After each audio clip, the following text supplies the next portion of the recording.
What's up, everybody? Welcome to Kinda Funny Games Daily for Monday, January 6th, 2020. I'm one of your hosts, Greg Miller, alongside his first show ever as a Kinda Funny Games employee, Blessing Adeoye Jr.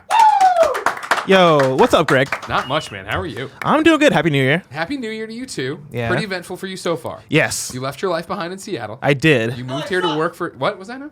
That life sucked. This was better. I mean, it wasn't that bad, honestly. No, we gotta... Yeah, Seattle's a pretty cool city. It's dead. All your friends There's dead. no parking in San Francisco is what I've learned so far. Okay. Well, yes, you shouldn't be driving in San Francisco. Duh. I mean, Here's what you do. Your car is used for this: home to work, work to home. yes. Then like grocery store errands, sure. But Yes. then if you want to go out or do anything, you Uber. Or yeah. You take No, a that's uni, what or you I take a- figured out so far. So that's what I've been doing. Yeah. And that's been working fine enough. Okay. Yes. Fight that urge. Keep your money. You know what I mean? Oh yeah. But also, like, getting rid of my car could save me so much money because I don't have to pay for insurance, I don't have to pay for parking, all that Sure. stuff. And so I'm teetering whether or not to like get rid of my car or keep my car. So far, I'm keeping it. I was gonna say feel it out for a while. It's Yeah. like a rash decision. Yeah, that's what I'm doing right now. So we'll see. When I left it all behind here left it all behind in 2007 and moved here, I kept the car till 2009, and the only reason I threw it away then, or sold it, I didn't throw it away. I didn't just abandon this car somewhere. Was because IGN was moving downtown, and I was like, "Oh, you're right on the train line," so I could take a train from where I was, and then I knew I'd move closer and it'd be easier. And it was Nice. Awesome. So, I mean, just don't do it yet. You don't know. Of course, we're moving, but I have not done the math. If that gets closer, It's, It's walking distance For his house. where I'm at right But now. are it's you in close. temporary housing or are you in your And that's full-blown the housing? thing. I don't know how long I'm going to be here at Exactly. the place I'm at. Yeah, so. exactly. You got friends. You want to go live with them, right? Exactly. Get mad about who left out the mac and cheese. It's fun. 100%. It's a Yeah, lot of good that's what I'm looking times. forward to. Well, how's your break been so far? It was really good. It was Yeah? a really, really good, eventful, chillax, as the kids say. Break is, you know what I mean? I like that a lot. And then we did the stream, of course. Yes. To celebrate Kinda Funny Games 4.0. Welcome you. Announce we have a new studio. All of this available, youtube.com/kindafunnygames or patreon.com/kindafunnygames where you can watch the video. And then during that, I came in with a sore throat. And my voice continually got worse and worse and worse. Because it wasn't even that I was sick. It was just that my throat was sore and then I couldn't talk and all this different stuff. By the end, when I got into the car, the voice just gave out. And I couldn't talk on the ride home. And then I woke up Saturday and could not talk until the afternoon. Oh, wow. So it was touch and go for a while there. Of like, I can't fuck up Monday. I can't have Blessing here. We're doing this. We're doing P.S. I Love You, XOXO, Volume Yeah. 2, Episode 1 this afternoon. A lot of pressure. Can't screw that up. I Yeah. can't come in there all hoarse and crappy. So here I am. You sound good. Thank you. I feel good. I won't lie, Nice. everybody. Wearing a Skinny Greg shirt. A shirt I bought when I was at one of my skinniest moments. Dude, I just noticed the Spider-Man clip that Funny- you're rocking. Fun story. If anybody else is ever paying attention, you might see that I wear the Spider-Man tie clip quite a bit. And you might say, Greg must really love Spider-Man. And in reality, it's the only small tie clip I have. All my other tie clips too large for the skinny ties that are in it. It's not even. I mean, lengthwise. I know Lengthwise. what you mean. But Lengthwise. even lengthwise, they make smaller ones now. They make Do they? half-sized ones. I want you to order me some. I also need to fix my computer back there because it doesn't communicate well with the monitor. It's a whole thing. What's wrong with it? It does. I'm telling you, it doesn't communicate well with the monitor. I bought one. We'll talk about it later. Because this is Kinda Funny Games Daily. Today we're talking about Respawn's Big Cheese getting more power, IGN dumping the 100-point review scale, and The Witcher 3 setting records. Because once again, this is Kinda Funny Games Daily. Each and every weekday on a variety of platforms, we run you through the nerdy video game news you need to know about. If you like that, be part of the show at patreon.com/kindafunnygames, where you can submit your questions, comments, concerns, and everything under the video game sun, as well as get this show ad-free. And now that it's 2020, get it with an exclusive post show each and every weekday. That's right, Kevin.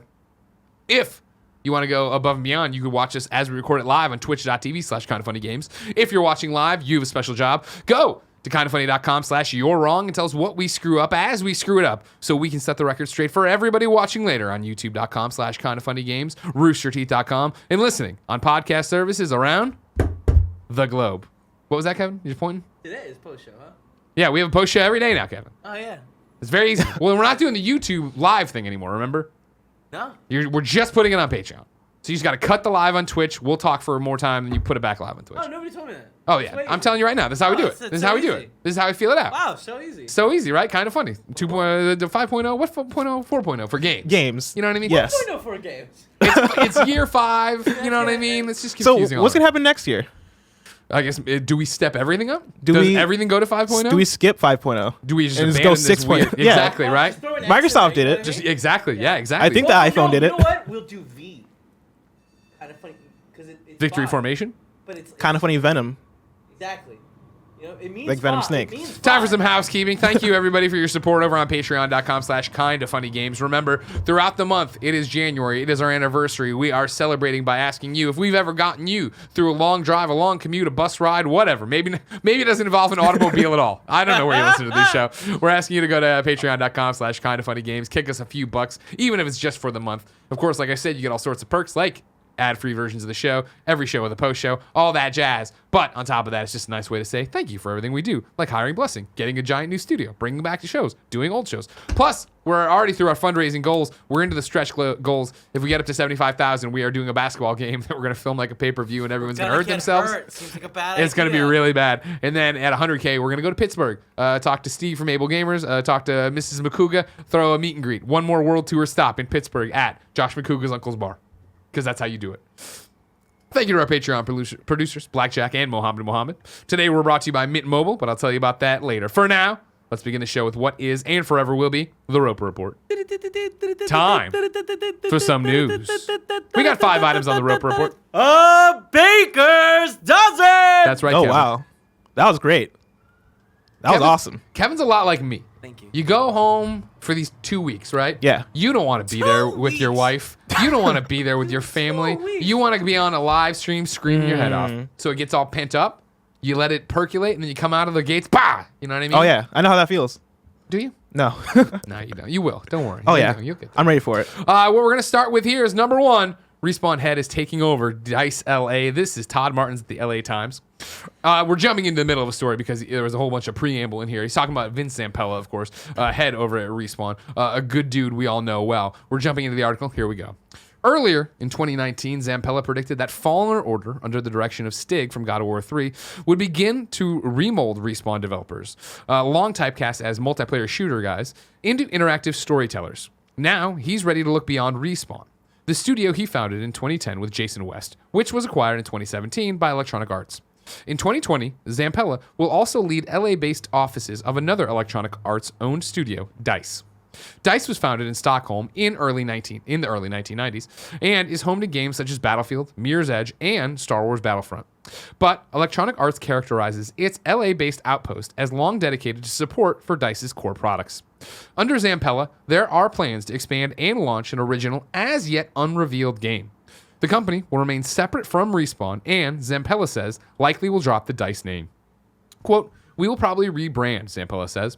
"We want to give it a new image. We want people to say, this is a destination you can go and make new content." I think they've kind of gotten the branding that they are the support studio for DICE Stockholm. I think rebranding is important for showing people, hey, come work here. We're going to do some amazing things.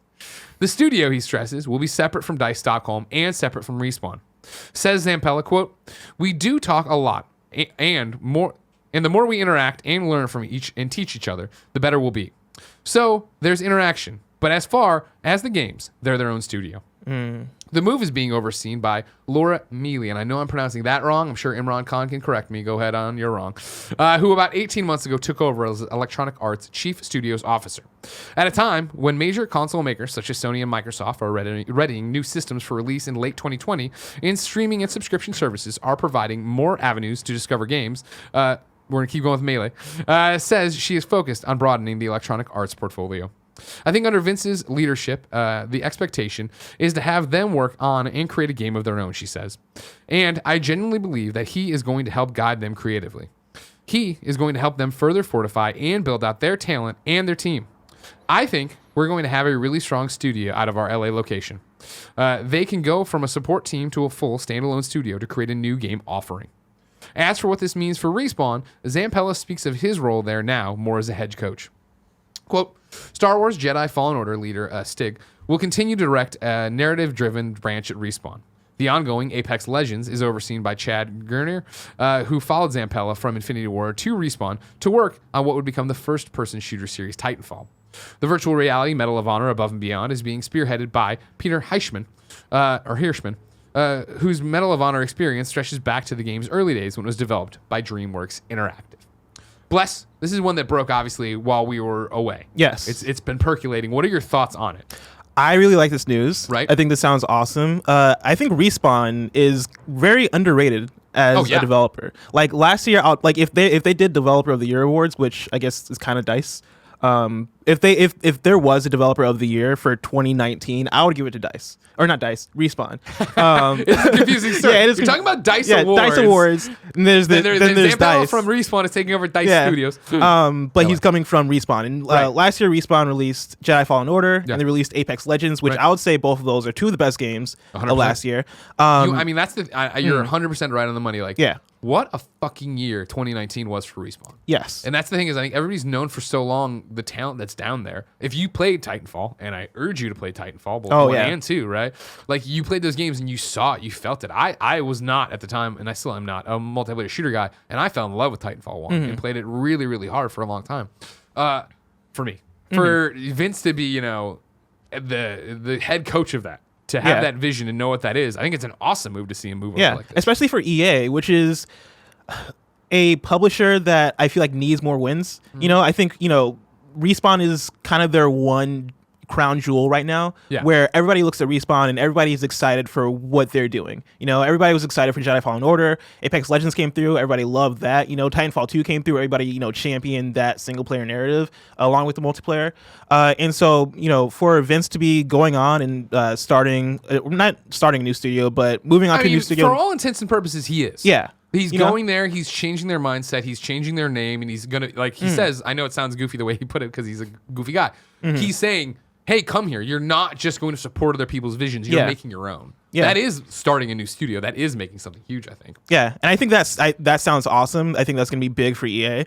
I'm curious on what type of game it's going to be, whether it is going to be a single-player experience like Fallen Order or a multiplayer experience like what we know from Respawn. Yeah. All this sounds great to me. I think something's interesting you tipped on, and then Jacob the Beard wrote into patreon.com/kindoffunnygames with this. Hello, Greg and Blessing. Congrats on an amazing start to 2020. I wanted to ask your thoughts on Vince Zampella taking over DICE LA. It's no secret that Respawn is EA's most successful studio in terms of goodwill and making great games that people love. However, they also seem to be the most rebellious in their microtransactions, in that their microtransactions are much less aggressive than a typical EA game. Frankly, there is no way they make as much money for EA as their sports franchises. Does EA tapping Vince for this studio mean they are starting to listen to the community and they care more about making good games than profits? Thank you for all the positivity. I mean, I don't necessarily think it means they care more about making good games than profits, but I do think that this is EA being like, okay, we need good games. Like, you know, if we just keep cranking out the same sports games, the same you know, Battlefield, or like if EA keeps putting out the same games, which get a lot of the same responses from, I guess, the wide gaming audience of like, oh yeah, okay, another one of these. Oh, okay, yeah, all these microtransactions. Oh yeah, this is like EA for doing what EA does. That is going to lose goodwill, and that has been losing goodwill. They've lost it. Yeah, right? Yeah. Whereas you look at last year, right, and you look at what Apex Legends did and what Jedi Fallen Order did, and you know how well those games did and what they did for the EA name. I think EA would, you know, do great to have more of that, along with, you know, their moneymakers. You are 100% correct, and I think that's exactly what's happening here. For Jacob the Beard's question, I don't think EA's looking at this as, man, the renegades that don't do exactly how we want it are going to go out and do that's why they're giving him this another studio to oversee. They want more of this. And what I really feel this is I always talk about this because I thought it rang so true and it was sad to see it fail. In 2015, when we broke away for the first time and we went and did the GameSpot co-stage, right? Peter Moore, who was an EA, you know, in charge of EA at the time, swung by and talked to us. And he was very frank, right? It sounded very, you know, corporate because that's how EA always sounds. But they were talking about their gamer first mentality. And he very specifically called out Unraveled. It was like, we're making Unraveled. We know Unraveled will make no money. Yes. That's okay because FIFA's going to make money. Madden's going to make money. And that was an interesting bet of, what if we went and we made independent small games? Or, you know, not independent, obviously, because you're working with them, but you know what I mean? Smaller games, cooler titles that may not get made other ways. And not only did Unraveled, I don't think, didn't set the world on fire, it didn't even earn them that much goodwill from it. Yeah. This is the opposite of that, of, okay, cool, you know what? Mutt and the Ultimate Teams and FIFA, all that stuff, that's going to continue to make money hand over fist. Star Wars Jedi Fallen Order has done extremely well, and I'm sure Yes. it made a ton of money. It could have made more money if they nickel and dimed you the whole way through for every lightsaber color you wanted or whatever. But in the end, if it is that it's made enough money, it also won back the goodwill. Yeah. People love Respawn. They love Vince. All right, then put Vince Yep. on everything. And it's not a Battlefront 2 situation, where, Battlefront 2, had the Star Wars license, had what should have been a recipe for success, but, it came down with controversy. Yeah. It wasn't able to, one, it lost them tons of goodwill. And I'm sure, it probably did fine. Oh, sure. But it probably could have done way better. It's the normal thing of of doing fine versus doing Star Wars well. Yes. You know what I mean? Where I think it was that large focus on it, right? Where our ecosystem was up in arms over the microtransactions, but my friend who loves Star Wars, who has a PlayStation 4, he wasn't reading Reset Era. He didn't know what was going on. You just so go he in, buys buys the game, Yeah, and it's yeah, like, yeah. oh yeah, Star Wars shooter game. Man, it seems like I'm earning credits really slowly. Yeah. I don't care, whatever. I'm not going to do it and move on kind of thing. Exactly. Yeah, so it'll be interesting to see what happens on that as well. Now, one quick thing here before I see we have breaking news apparently. Dye had a question, patreon.com/kindafunnygames. And I'm sorry, it was actually Jacob Dye, who I assure you is different than Jacob the Beard, but I can't really assure you, but they had the different last names. Why wouldn't you keep using them? Jacob Dye says, "Hi guys, I wanted to ask about the recent news about Vince Zampella taking over DICE LA. How, if at all, do you think the change will affect Respawn? Zampella described his role at Respawn going forward as akin to a head coach. How much involvement does this suggest to you?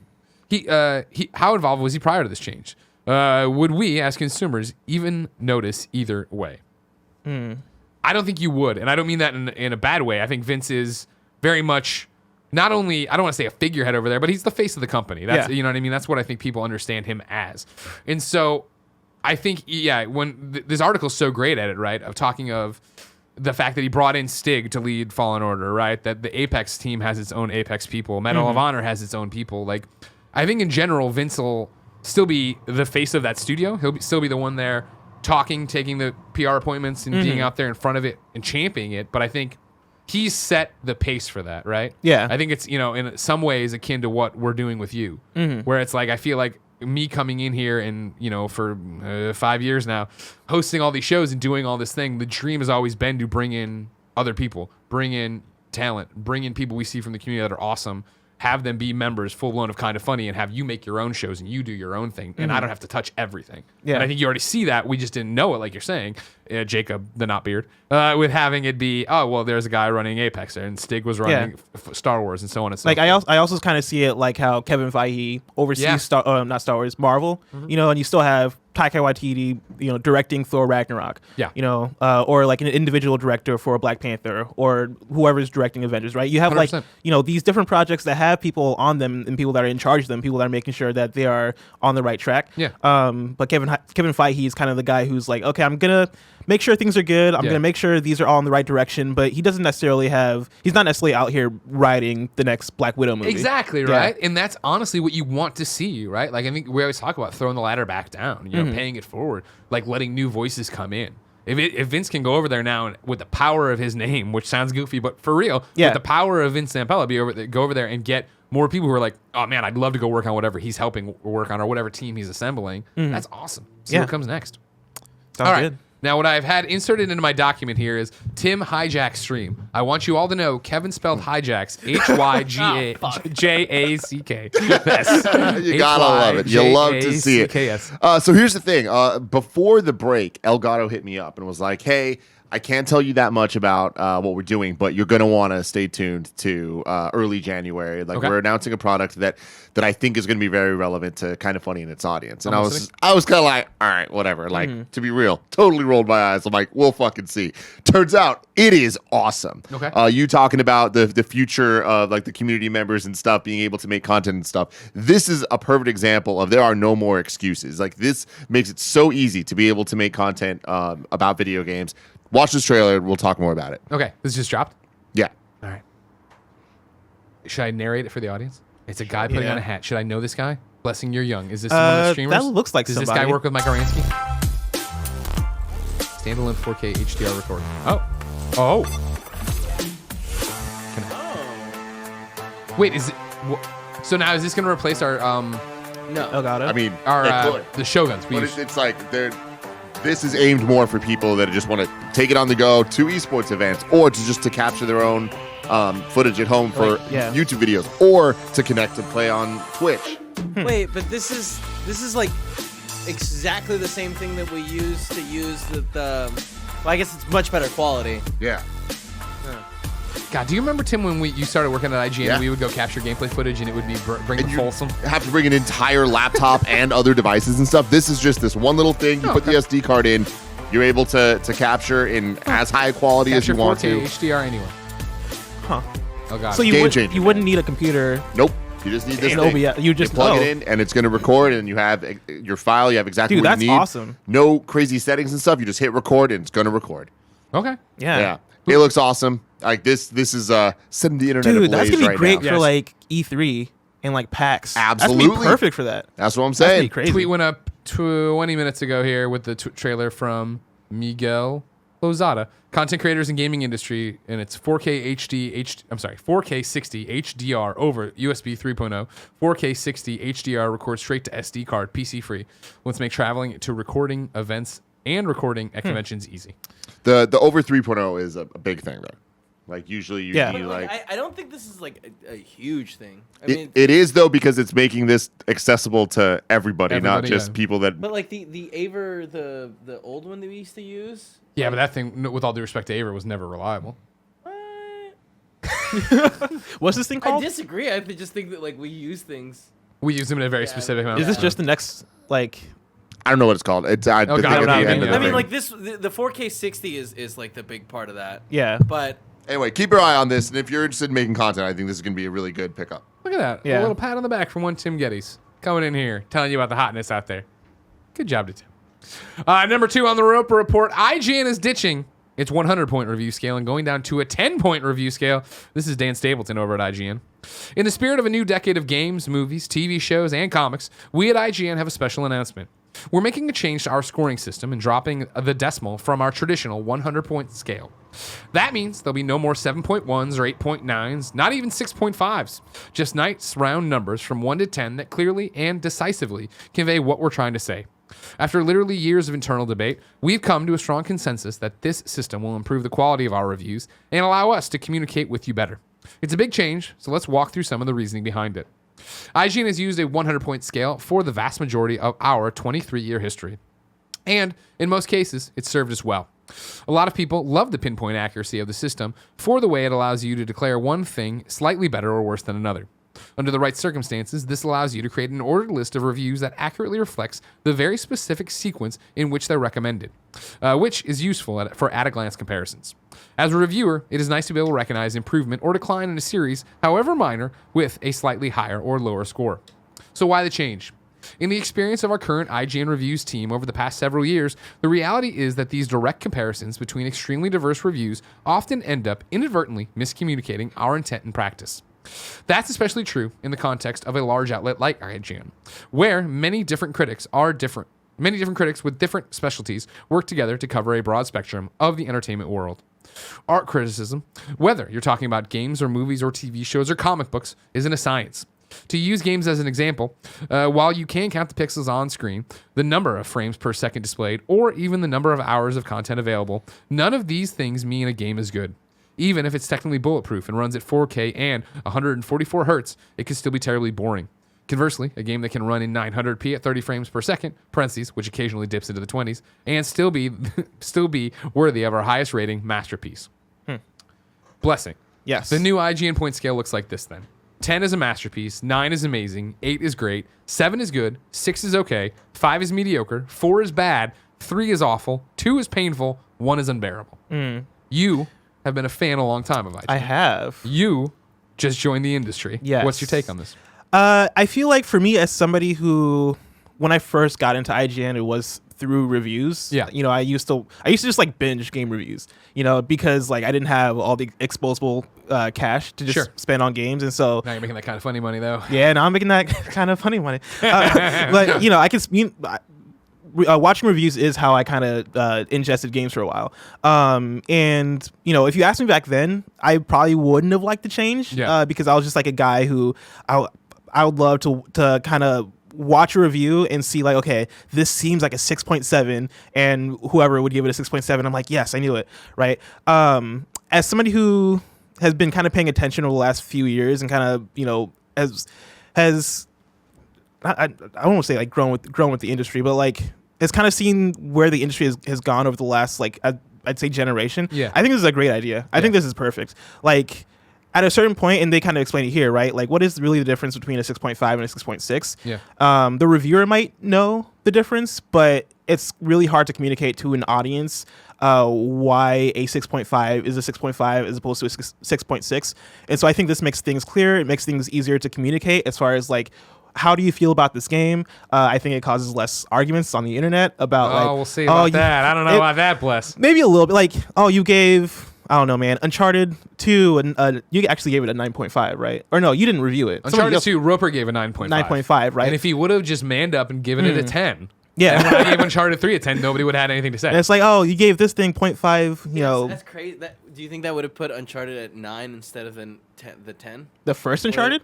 Yeah, no, I don't. Too. And Kevin, can I say something 100%? I'm glad you came off the bench and you jumped into this conversation. That's a great point. I don't think it works that way because I think taking away the decimal points gives you so much more room to breathe and makes it less pinpoint. This was always my argument at IGN. When I worked there and was hardcore reviewing, it was the 100-point scale. Yeah. When Casey came on, we moved to the 20-point scale, which was and I like the 20-point scale. I do too. But in my argument for it, especially when I think I was there when we also boomeranged back to 100-point, and I didn't like it. My argument was I liked the discussion that would come around of this is the bucket of 8 5s. This is the bucket of 8s. You go in there and you argue amongst those which one's the best. I think by generalizing it even more, because even when I saw this come through my Twitter feed, not just that they're changing the review scale, I'm like, here we go. Like it's so the fucking Matrix where they're gonna go to 20-point and then they'll be back to 160s or whatever. And to see that we went 10-point, I think is so much more bold in the way that it sounds offensive, and I don't mean, and not to IGN, I just mean I think it means this number matters a little bit less, even less. I think that before when we would say on a 100-point scale, this game is a 10, it would be, this game's perfect. People would say this game is perfect. I'm going to go and expect no frame tears, no slowdown, no long loads. Oh my God, what are you talking about? This game's not perfect. I ran into this glitch. And it's like, that's not what I'm saying. I was saying it's a work of art. It's this masterpiece, right? I think going this way, you can give out more 10s in the same way. I think when you give out 5 stars on a 5-star, it doesn't feel big. When Giant Bomb gives a game 5 stars, you're like, oh wow, this is a great game. Yeah. It's not me saying, oh man, Jeff's saying this game's perfect. Yeah. That there's no flaw in this game. No, yeah. I feel I think the exact same thing. I feel like saying it's a 10 still means it's a 10. You know? Yeah. Like I think that you're still like 5 is a weird scale where I think 5 is very much like, what's the difference between the 4 and a 5? It's very small. Yeah. But I feel like 10 has that history of it where it's like, no matter what, when a 10 comes out, people are gonna be like, I don't know if it's supposed to be a 10. You know, like I had these problems. Well, I mean that's just reviews in general. No, I know. And that's the same thing as I think we had in your future, my past. I had Brian Altano on We Have Cool Friends. That'll go live on Thursday. And we talked a bunch about IGN, not about the review score scale stuff, but he made a joke at one point about Death Stranding and how it reviewed differently in one IGN territory or another. And and I think like this doesn't solve that. If IGN UK or whoever, IGN Italy gives Death Stranding a 10 in IGN America or whatever, IGN Western gave it a 6 or whatever they gave it, like they're still going to be like, what the hell? That's crazy. But like, I think this makes it where you're getting to a larger bucket, which leaves more room for discussion and makes the words in the review matter more, which was always the argument when we were there. Yeah. But I wanted people to read it. Do you think they would ever get rid of review scores? No, I don't. And I think that is both good and bad. Like obviously there was a whole sect when I was there that wanted to eliminate review scores altogether, but it was a pipe dream, I think, because obviously IGN and every website except us, because we don't know what we're doing, and we're not really a website. IGN tracks like how long it takes people to scroll to the bottom of the page, and they can see the hot traffic, and they see people looking at the numbers, and there is such a large percentage of people that go to that site, and I shouldn't say a large percentage, like not majority necessarily. I don't know. I'm not looking at numbers, but like that go there wanting that information. And I say that because guess what? That's me most days. Most days when I do like a review roundup here, it's like I don't want to spoil it. I don't want to know anything about this game. You know what I mean? Or you're further along than I am, so I'm just gonna. And I scroll to the bottom, I see what the thing is, and I get the summary paragraph. Yeah. And I think I do the same thing. There's a lot of people who do that, and then if it's like if it's a reviewer I know, trust, and love, and really like if Dornbush writes it, I'm gonna double back to read his review, right? And if it's a reviewer that I don't know well or I don't really connect with taste wise, I'm not really that interested to double back and see it. Maybe I think it's different for every game and it's different for every person. There's all these different things. Like I thought it was interesting. I didn't even realize it, but Death Stranding being such a avant-garde piece of art, right? Yeah. Like when I saw IGN's review score go live, which I don't even remember now, I was like, holy shit. And while I was pulling together the Roper Report, I threw up Tristan's video review. And I ended up watching the whole thing, and I was like, well, this is... I don't agree with him on where he comes down, but his video review is so well done. Oh, yeah. That like when he makes a point and he shows the loads and does the thing. And it's like, this is how long it takes to fast travel. I never even, like, I'm enjoying the game. I'm playing through it. Doesn't matter to me. It's all part of the experience. And I'm like, I totally see why this would drive you crazy. And I totally understand where your score is coming from. Like, that's the power of all this. And I love that. I know I say this all the time and I'm a broken record, but I love that we're in a place where you can have your favorite reviewers, you can have your favorite sites, and then you can have your favorite review mediums. Where there are, like Concrete Genie, which I'd already beaten and already loved and already done whatever with. When I jumped in and got to read Dornbush's, I believe, review, right? Like, I wanted to consume that and be a part of that. When I wanted to see why Tristan didn't love his Death Stranding thing, I got in there and got a chance to see it. Do you think much is lost by going to the 10-point scale? No, I think honestly it's I don't think much is lost. I think it's shocking to me because I would have done 20. Yeah. I would have said like 20 is the way to go. It gives you that wiggle room in the middle, blah blah blah. But I understand what they're saying, and I do like we're having a discussion about it. I think it does encourage discussions. I think it does motivate people to actually talk to one another and read why these people or watch a video and see what it was. I don't advocate for no review scores. I think that works in certain places. Kotaku's great, right? I go there and I'll read their stuff and see basically if they like it or not like it. But again, that's based on reviewers and writers and what I want out of that experience.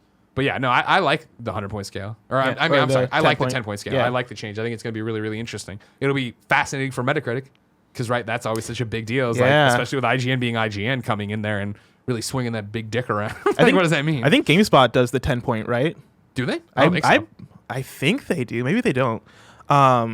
Maybe they did recently, but changed it. I don't know. But all right. From the sites I have seen that do the 10-point scale, it seems to work out great. And so I'm all for it. You might be right. These are all whole numbers. Yeah.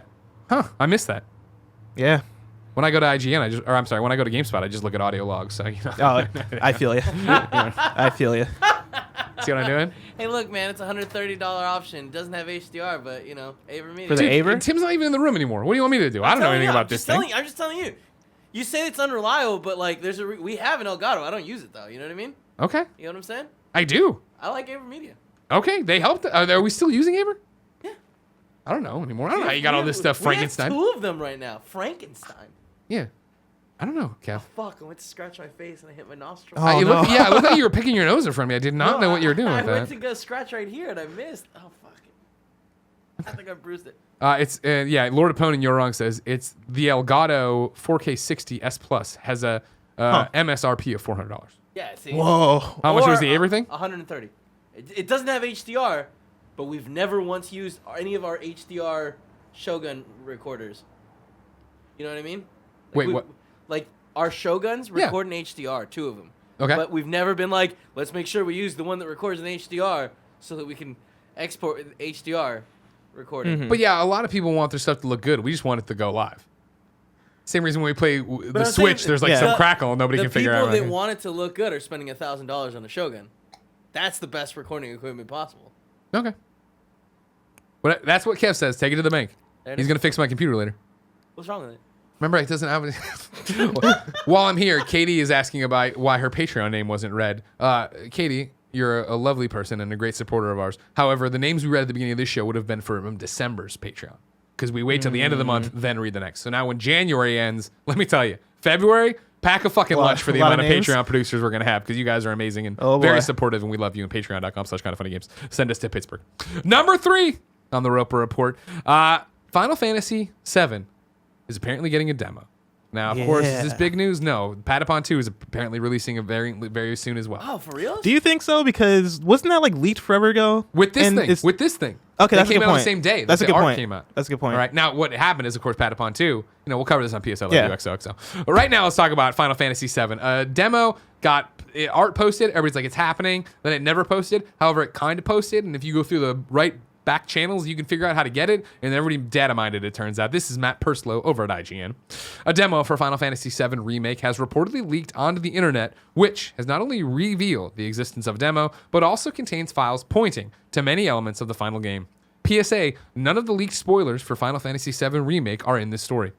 The files point to a variety of bosses, redesigned characters, story beats, and areas that will seemingly be present in the final version of Final Fantasy VII Remake.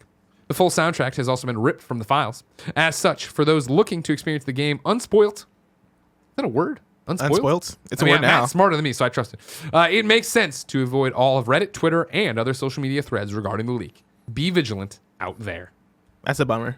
I mean, it's exciting that there's a demo, but Apparently. Yeah, it's a bummer that there's going to be information floating out around there. Now, Final Fantasy VII is an old game, and so like I feel like, you know, character moments, like big events in the story, aren't going to be as, you know, variety of bosses, redesigned characters, story beats, and areas. That's the thing. Is like avoiding like images of redesigned bosses or like, you know, cool looking things, I guess.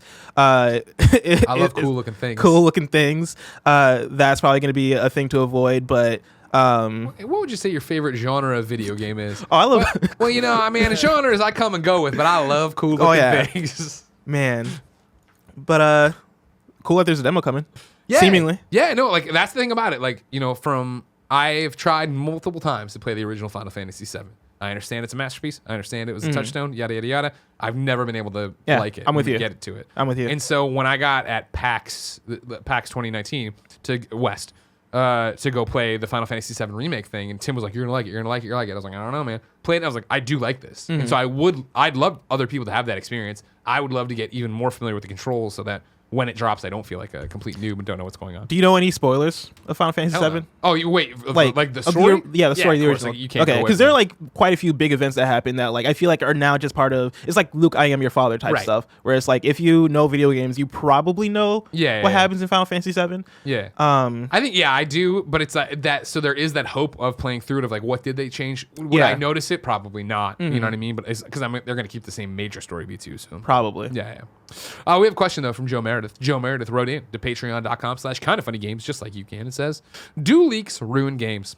Recently, a demo for Final Fantasy VII was leaked to the PSN, and data miners were able to uncover details from the game that were not yet available to us, including screenshots, which, judging by the quality, is clearly not the final build. I was wondering what your guys' opinions of leaks were. Do they make you more or less excited for a game? Is it unfair to the devs to have their hard work spoiled for them? See, spoiled, not spoiled. Why is there such a huge leak culture in games journalism? I feel like there's multiple questions in there. Yeah. I feel like, so right now where we're with is, I don't like the data mining stuff.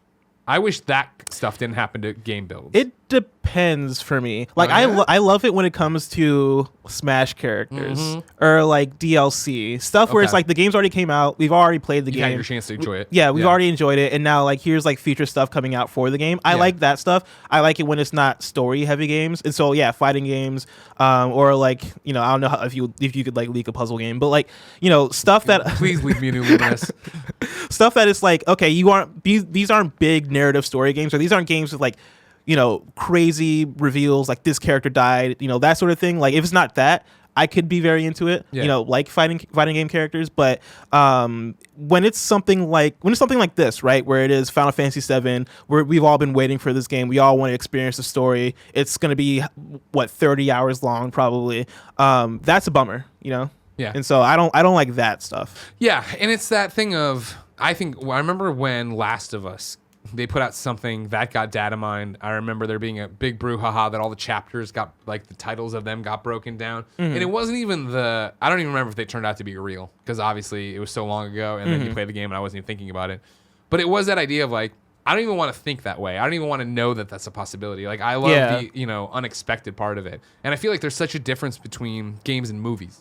Today, I was in the back room, right? And you were here, and Barrett walked in, and you're like, man, uncut gems. And Barrett blurted out the ending at the end. Oh, yeah. And I thought about saying something like, well, what do I care? I'm like, I couldn't even get motivated to go out and see it yet. But when he said, I was like, does he know Greg's in the back? But it was like, that's like, okay, whatever, 2 hours, and I'm going to enjoy the journey to that part, you know what I mean, to get where we are. And so it's the same thing here with this of, I don't know, Final Fantasy VII is such a bad example for me, especially because I don't know the spoilers, and I don't know the source material well enough. But like, if you were to put out, I don't want Last of Us Part 2 spoiled. Yeah. You know what I mean? That was that's always the, one of the few. That's not right at all. There's a lot of great. One of the great things about being us and getting games early, right, is the idea that you get to play through these things and not have to worry about that. You know? And it's always, I think it happened with Death Stranding, actually, where I was like 60% through the story or whatever, and sure enough, there was the tweet of like, spoilers are out there, be careful. I'm like, fucking hell, really? God damn it, now I got to be careful? You know what I mean? Like, that's the thing that sucks. I hate that so much.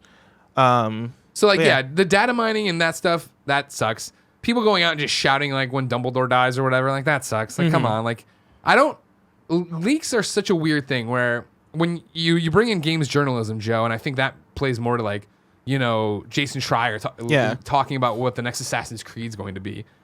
That's different to me than a leak of I've finished the game before you, I've data mined this thing out, I'm screaming all this stuff from the highest rooftops versus Ubisoft's financial call said this thing, and if you cross-reference this LinkedIn profile, it looks like Ragnarok's what the next Assassin's Creed is going to be. But Joe asks here, is it unfair to devs to have their hard work spoiled for them? Which I feel two ways about, because I think on one side, as far as like the Jason Schreier stuff and revealing like the next Assassin's Creed or revealing like this next, unannounced game, I think that's part of the game. That's part of the industry. That's part of journalism. That's part of all that stuff. And so like, I think that's just what you get. On the other side, I do understand, when a surprise is ruined, and like working for a dev, I feel like I can understand how that would be a bummer. And so I'm of two minds. I don't necessarily think there's a right place to be with that stuff. Yeah. But I get it. I think you're able to see both sides of it. Yeah. And that's what's important. And I think that is, when you do see someone leak something, when Shadow of the Tomb Raider, right, got leaked on the Montreal subway because somebody was working on their laptop and you're like, God, that sucks, but also why would you be working on, there's so many this, that, and back and forth. Or like the Walmart leak. When that kind of thing happens, Yeah. It's kind of a bummer. Yeah, and I think I think about again with you and Kind of Funny Day, where it was like we were all so worried that you were gonna leak for all the little thing that matters to a couple 100,000 people out there, like where it's like don't let anyone know that Blessing's here, and I was like worried about sending emails mentioning you or updating Google Docs with your names. Yeah, and it's like to then put it on a grander scale of like the Naughty Dog story of like having company meetings of like don't be that guy. Don't leave your USB around. Don't do this thing. Like, don't be that person that screws up all this hard work. It's way too much pressure, and it sucks. Number 4 on the Roper Report. The Witcher is big again. This is another one that broke while we were gone. Andy Chalk at PC Gamer writes, as we reported over the weekend that more people were simultaneously playing The Witcher 3 Wild Hunt than were playing it when it first released, which, in case you'd forgotten, was all the way back in 2015. And it's not as it slouched out the door back then either. According to Steam charts, its peak concurrent player count in May 2015 was an impressive 92,268. That number has continued to climb since the weekend, and today, the nearly 5-year-old game set another new mark, surpassing 100,000 concurrent players for the first time ever. Jeez. Breaking into the top 5 games on Steam is probably out of reach, parentheses, although I wouldn't count anything out at this point, but muscling past Destiny 2 is impressive enough all on its own. This sudden resurgence in popularity, as we noted previously, is almost certainly attributable to the success of The Witcher on Netflix. And curiosity about the game has been easy to indulge thanks to ridiculously good sale prices on The Witcher 3 on Steam and GOG, and free time to sink into it over the holidays. The fact that it's an outstanding RPG is probably a factor too. That's wild. That's just Steam numbers, right? That's just Steam, right? Yeah. Man, and that game is, I believe, on Xbox Game Pass, which must mean that a lot of people are playing that game right now. Well, I mean, that was the thing is like these Steam stories were so much easier to chart, but then you did see other people talking about updates here and the other, and like PlayStation was tweeting about it, and like definitely they were seeing upticks in it, and it makes 100% sense. Yeah, it happened to me. Really? Like we sat down and marathon The Witcher over 2 days, and it was literally at the halfway point where I was like, fuck, I'm about to start this game again. Really? Yeah, and Jen's like, I've never played it, me too, and so we bought it for her on Switch. I had it on Switch and PS4. Downloaded it both, started on Switch, got through the tutorials into the world, and I'm like, this is hurting my eyes playing this on a small screen. I'm like, I'm going to plug my Switch into the dock. And then I was like, no, I'm not going to be an idiot. I'm going to play it on PlayStation 4 Pro, and did that. And so I started it up there and played a couple hours of it, and then I was like, wait, no, there's so many games. There's so many things I need to play on this break that aren't in The Witcher 3. But it scratched the itch for a while, and it was there. Dude, that's awesome. I wouldn't have expected it to jump that much, but I think that's cool. I think that's dope that, like, just by releasing a show on Netflix, that could translate so well to, people jumping back in or new people jumping in. I was listening to an older KFGD, like literally yesterday, and there was a news story about a new Cuphead show coming to Netflix. Oh yeah. Do you think the same thing might happen to other games? I mean, I think this is such a the Cuphead show. Like, is that going to be a kids show? Is that going to be a what show? Like, I think it's like a family show. That might make it tougher. The fact that The Witcher was like, hey, Game of Thrones kind of fucked it up, and we're going to come out and be this different kind of Game of Thrones, right? Like, you still want that thing, and what you want's gone. I think really benefited it, and being able to jump into it that way and have Henry Cavill and have a bunch of boobies and a whole bunch of monsters and stuff. Right? Yeah. Kevin, are we reviewing The Witcher this week on Screencast? Yeah, this week. This week. This Nice. Friday. Yeah. Like, I think you could see it, but I don't know if you'll see it to this extent. If you see this number about it, right? Like, because this was insane. That it was such a weird wildfire thing of, we watched that first 2 days or whatever, and I did it and Jen did it, and then I saw our friends start doing it, and it was like this domino effect of everybody jumping back to play it, and then everybody going like, "Woof, man, combat doesn't really hold up." Oh yeah. Oh man, this is a different thing. 2015 seems so close, but it wasn't. Yeah. Did you ever play Witcher? I played probably like 15 hours of Witcher. I fell off. But I mean, I loved what I played of it. The thing is, I'm not a huge fantasy person. Yeah. I like sci-fi more, which is why I'm super excited for Cyberpunk. Oh yeah, hell yeah. But even from what I played of Witcher, I was like, yo, this is probably some of the best side quest writing God, dude. I've ever experienced. And that was awesome. Like, going in there and not being an expert of The Witcher by any stretch of the imagination, right? I played Witcher 3 for 30 hours or whatever and fell off, but I never got out of Act 1. But like, I knew Triss and I knew Yennefer. Yeah, and like yeah. some of the stories, I was like, oh, I remember. I see what they're pulling from. But it went the opposite for me of like jumping into The Witcher 3 blind with no backstory back in the day in 2015. I jumped in. I'm like, all right, so I'm gonna play Geralt as a hero. Like, I guess like he's just gonna do everything and turn down money and yada yada yada. And then watching the show and getting context for like what he is and how he's just over everybody's bullshit and this, that, and the other. And then on top of that, like learning the references, right? Of like when they call him the Butcher of Blavica or whatever. Yeah. Like when you see that in the show, and then when I went and looked at the trophy list, I'm like, how close did I had platinum? And I was like, I had a trophy for that. I was like, oh fuck, like, and it wasn't awesome. It wasn't because I did that mission. It was just like I killed however many guys in 60 seconds. Yeah. And I was like, fuck, there's a whole universe and world here that I totally didn't get. I've only watched the first episode of The Witcher so far. What'd you think? I liked it. It's very interesting. It's a polarizing one. Yeah, really? But when I finished it, and then Jen and I finished it, and we're like, let's start it again. We never do that. We watched it again. And Really? then when I came in and Kevin liked it, I was like, yeah. And then I've seen like Damon from IGN was like, this show I hate sucks. So I was like, oh Interesting. my God. But even then, just watching that first episode, I think there was like a decision that he had to make. Oh, he didn't really make the decision, but there was the question that kind of came up of like, all right, do I take out this person or do I take out this person because they're both asking me to do different things? And once I got to that part, I was like, that is very reminiscent of the game, with all the different choices. Yeah. And how they kind of like 100%. paint everything gray.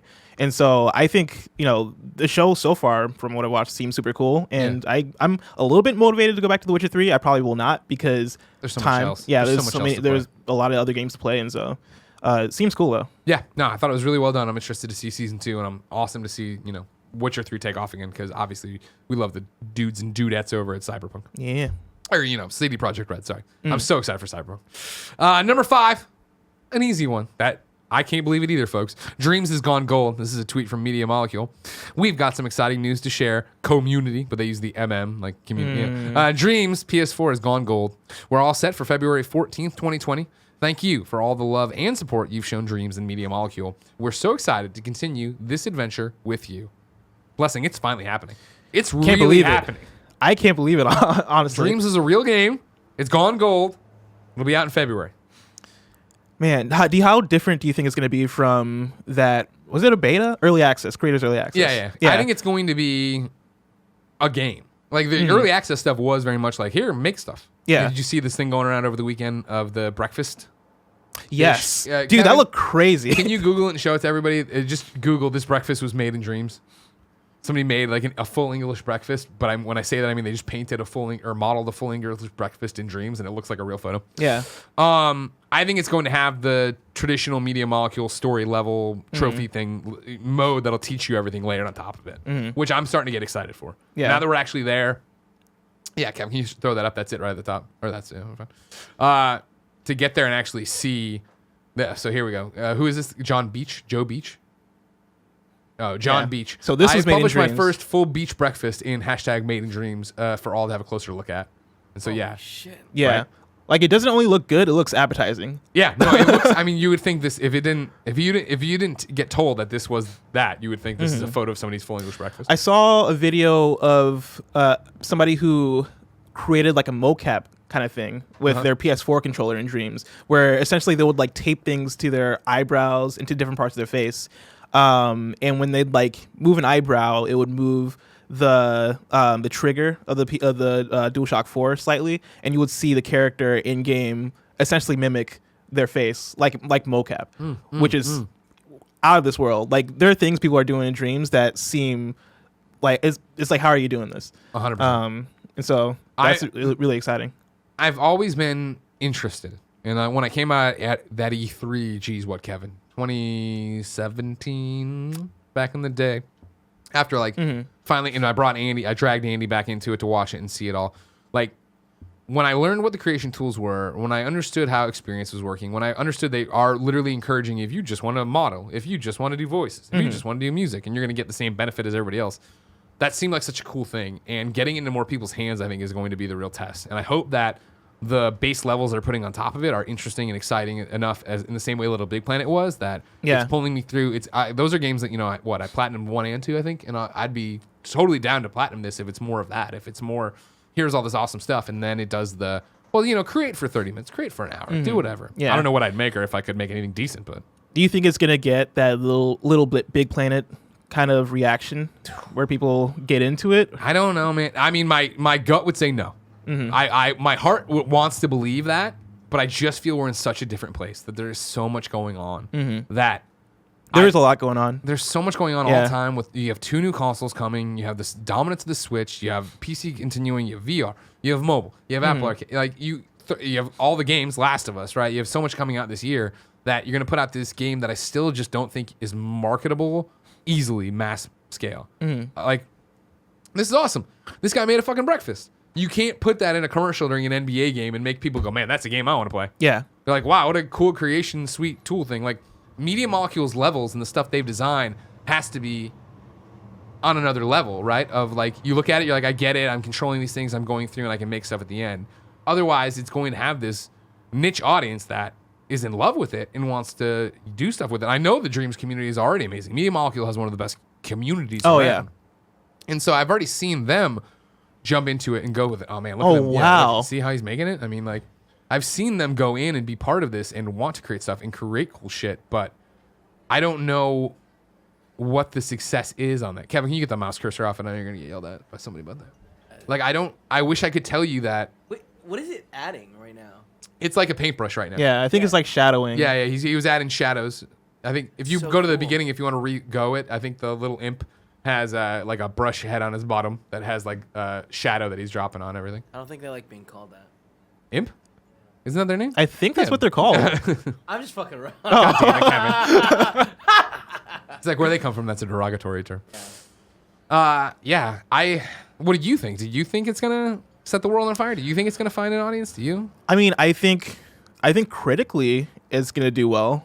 I think people are gonna be really impressed with it. But yeah, I'm kind of with you. But I think the thing is, this being the end of the generation, I think this is obviously going to get ported in some way Obviously. to the PS5. Yeah. And maybe I think there is where it finds the audience and there is where it grows. Like, I think Dreams would make an awesome launch title, but I feel like they kind of have to put it out on the PS4. Here's my thing, and I've said it before and I'll say it again. Now, and this is before they even announced Creator Access, I think. What Dreams would make, even if it was just, what Dreams would make in any context you want to give it, would be a great pack-in title. Yeah. When you turn on your PlayStation 5, it is pre-installed, even if it's just, here are 3 levels and the creation suite. Here is, I don't even know, a video to show you this cool thing and then 2 levels to play. Like, there's something there that I feel they could totally crush on PlayStation 5. Oh, yeah. You jump in and you don't know what it is and bam, you're off because and like running. this is a game that you'd want to see live for a while, right? Yeah. Like it's not a one and done. This is a game that you would want to last for years. And so to be putting this out at the very end of the PS4 life cycle, I think it's a short change of it, right? Yeah. And I think that's, I don't think that was obviously the vision in the beginning. Yeah. That they wanted it to go on this long and take this long to get out. But now that you're here, you have to. And again, like the fact that from everything we've seen, PlayStation hasn't shied away from it. I think they've had ample opportunity to kill this in silence. To end dreams, close Media Molecule, it's done. It would have been years ago. We wouldn't even be thinking about it. It would come up in retrospectives. Yeah. Like the fact that they've let them go and they believe in enough to let them complete it and they believe in enough to let them have this early access beta, which is unheard of for PlayStation, how they're doing it. How is this fucking working?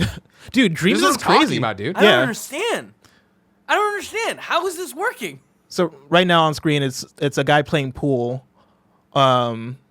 using actual like He's got it on his TV. Yeah. And he's using His TV is laying flat. yeah. yeah. I would think he's using the PlayStation. Okay, new project, Pool Snooker. This one's particularly fun to develop. Everything's live input by me interacting with my TV on my dining room table. The physics are a tad off though. I'm learning some new things to troubleshoot here. Anybody fancy a game?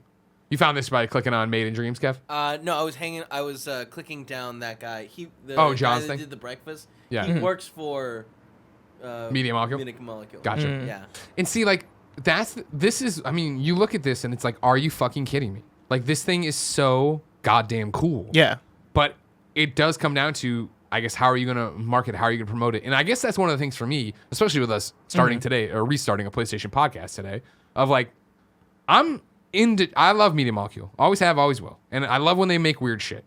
I'm totally down to jump into the creator's beta.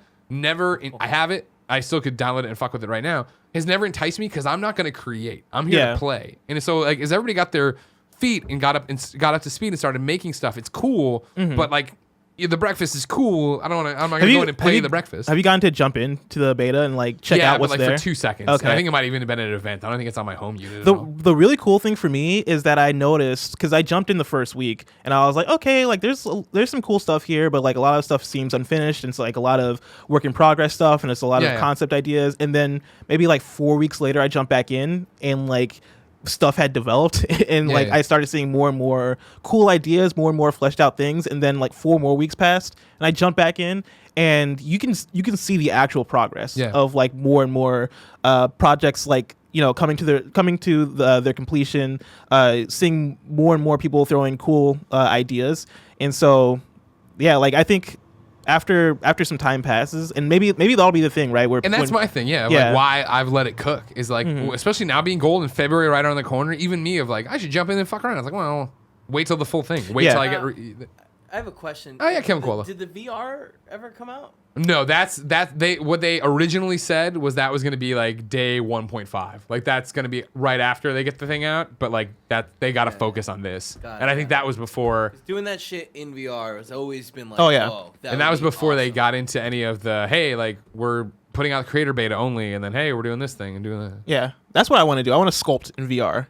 Like I'm not even a sculptor, but just the idea of it. Rad, it sounds cool.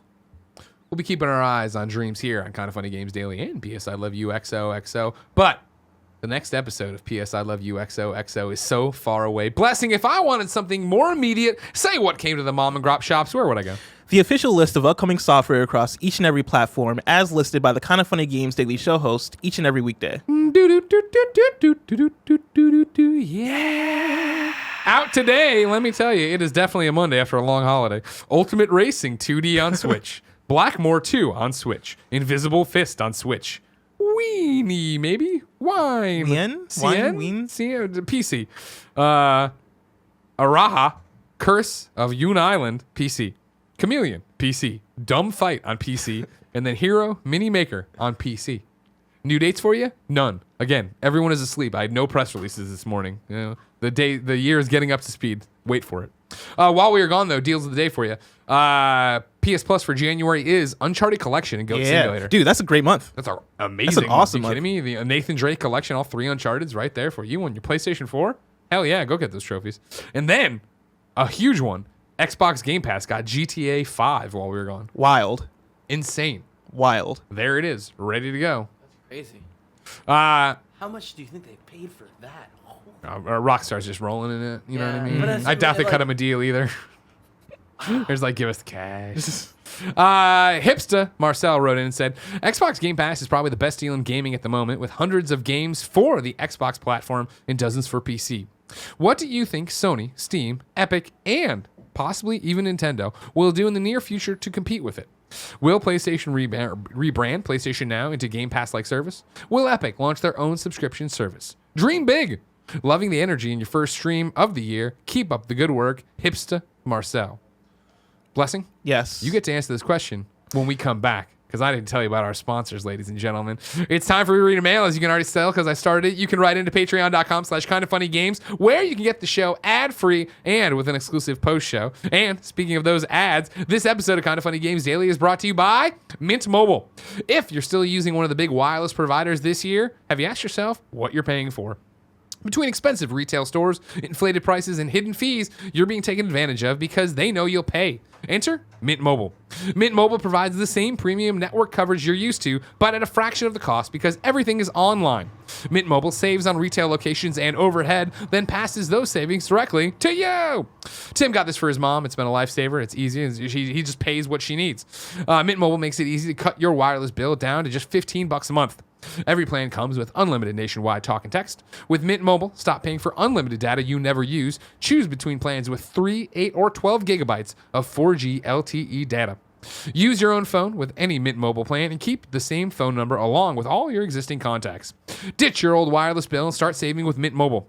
To get your new wireless plan for just $15 a month and get the plan shipped to your door for free, go to mintmobile.com/games. That's mintmobile.com/games. Cut your wireless bill down to $15 a month at mintmobile.com/games. Blessing. Yes. HypstaMarcel wants to know if you think anyone's going to compete with Xbox Game Pass. What's your take?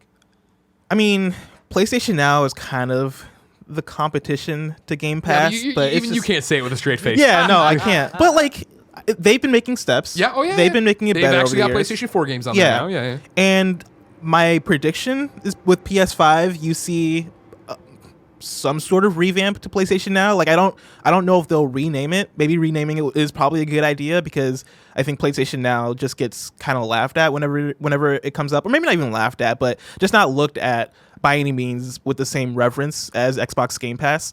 And so I think they do something with it when the PS5 launches. What they do with it, I don't know, because I don't think PlayStation would want to put their first party games on that platform the way Xbox does. Day and date like Xbox does.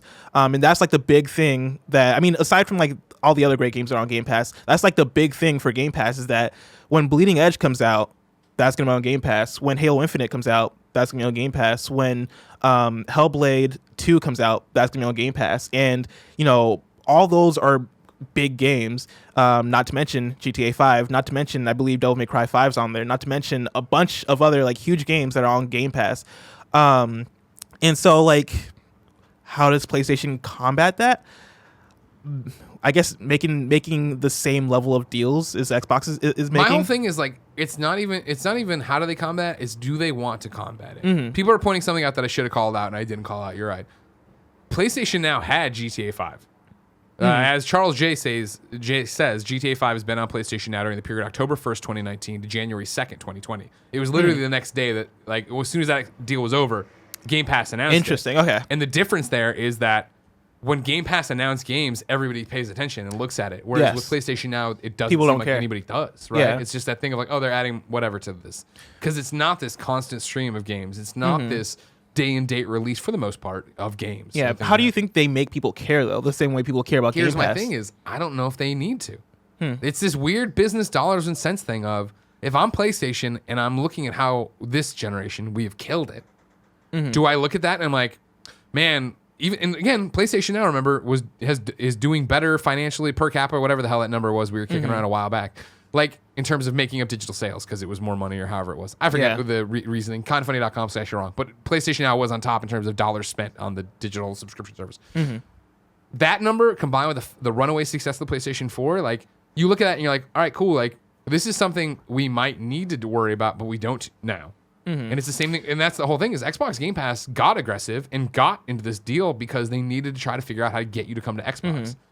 My thing is when Xbox Series X launches against PS5, I feel like Xbox Game Pass is going to be a huge factor there. I do too. You know, when you come in and like, obviously, I want to say, hopefully, I imagine your PS4 games, digital games, will carry over to your PS5. Yeah, this time around I think. Yeah, this time around it's all backwards compatible. And so you don't have the worry of I'm coming into PS5 with no games. Oh, the Xbox Game Pass has all these games from all these different platforms. I imagine you will have your PS4 games on your PS5. Yeah. And so even then though, like there are still so many games on Game Pass that are going to be available for you at launch with Series X.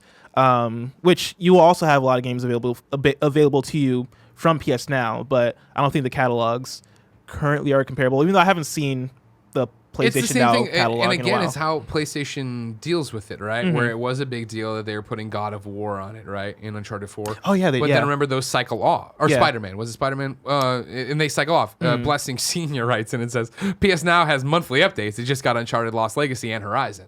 And it's the same thing, 2 on, 2 off.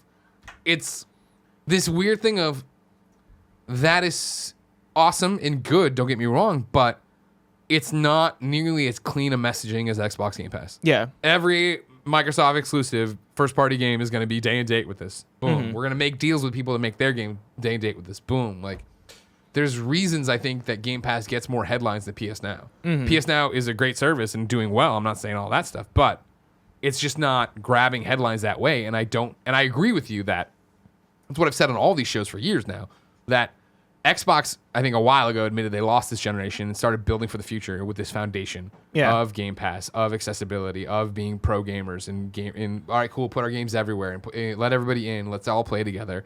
And that foundation, when we get to Xbox Series X versus PlayStation 5, gets really heated and interesting. Of if PlayStation comes out and it is just like, hey, it's what you love about PlayStation 4, but it's the PlayStation 5. It's better graphics. It runs better. There's instantaneous loading, and here's all these exclusives we're gonna have.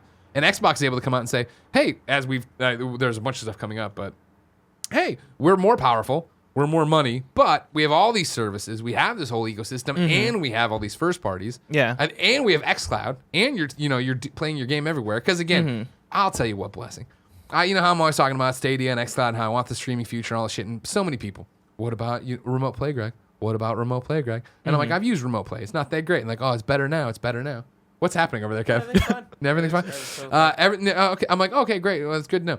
I fucking remote played some shit in my own living room for my PlayStation 4. Garbage. Yeah. I was playing a platform where I had to start jumping at different times. It's like, this isn't what I want. This is what kills these kind of experiences. So if xCloud can run off of everything and do off of everything, why wouldn't I play my games there? Do you think at a certain point, game subscription services like Game Pass and PlayStation Now will become the main way in which people access their games as opposed to buying digital?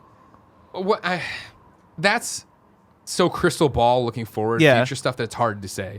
I think it could easily be that your equivalent to Xbox Game Pass becomes the way a majority of people are playing their stuff. That they're like, it's my best friend who doesn't care about how new stuff isn't trying to buy, isn't watching E3. You know what I mean? Like that he's just jumping in and trying a bunch of stuff. It could be in a similar way to like, okay, this movie's, right now I could go watch The Irishman in theaters or I can watch it on Netflix at home, right? Like it could be a similar situation there where, oh, it's out one way, but I know it's coming to Game Pass in a couple weeks or something. Like I still think that the people who are listening to this show, the people who are making shows like this, we're still going to want to go plunk down $60 first day, get the hottest game and be ready to go. But if Xbox keeps making it more and more attractive to do that, who knows? Yeah. That's kind of the thing I'm thinking about is that like if Xbox Game Pass becomes like the thing, the way that audience interacts with their games. I don't know. I'm curious on how that affects PlayStation in that ecosystem. All right, yeah. So what I was talking about before, by the way, thank you very much, Charles J. You're on top of it today, Charles. Send in a super data link. PlayStation Now earned $143 million in 2018, the most of any game subscription service. So again, this was based on revenue, is how it was coming up in terms of where we're going for it. So that's what I was trying to pull. Exactly, and that's the thing is again, like, don't get me wrong, the winds change quickly. So I don't think they're resting on their laurels. I don't think they're like, well, we don't have to worry about Xbox Game Pass. I think that they have, hopefully, a plan. Hopefully, we see more of it. But it is like when it looks like something's going wrong, they break glass, pull the thing, and that's when they really have to worry about it. I don't know if they're inclined this time around to do it. Yeah, that makes sense. Ladies and gentlemen, it's time to squad up. This is where one of you writes in to patreon.com/kindoffunnygames, giving us your name, username, platform of choice, and why you need help in a video game. I read it here. The best friends come and find you, and everybody plays games together. Today, D-Rue87 needs help on the Nintendo Switch. D's friend code is SW055127392604. Be in the YouTube description as always. D says, "Hey y'all, Happy New Year.